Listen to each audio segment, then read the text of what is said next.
আমাদের মনে হয় পানির উৎস কখনো শেষ হবে না, কিন্তু আমাদের এই গ্রাউন্ড ওয়াটার যেটা মাটির নিচ থেকে পাই এটার উৎসের শেষ আছে।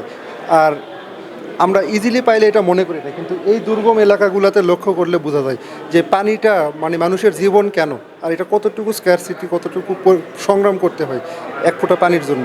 যেগুলোতে আপনার 6 নম্বর হ্যান্ড টিউবওয়েল যাচ্ছে না, সেগুলোতে আমরা বর্তমানে সাবমার্সিবল পাম্প দিচ্ছি। প্রযুক্তিটা নির্ভর হয় ওখানকার ওই জিওলজিক্যাল কন্ডিশনটা কি, তাতে তাদের অ্যাকুইফার আছে কি না, সে অবস্থায় পানি উত্তোলন করতে সক্ষম কি না।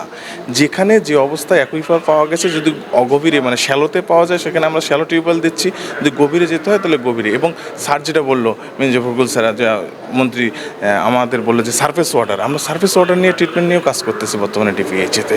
জল অধিদপ্তরই একমাত্র পানির ব্যবস্থা করে পাহাড়ি অঞ্চলে, যে বাংলা রাঙ্গামাটি, বান্দরবন, খাগড়াছড়ি এইখানে যে দুর্গম এলাকা সেখানের মধ্যে রিং অয়েল দেয়, ঢাক অয়েল দেয়।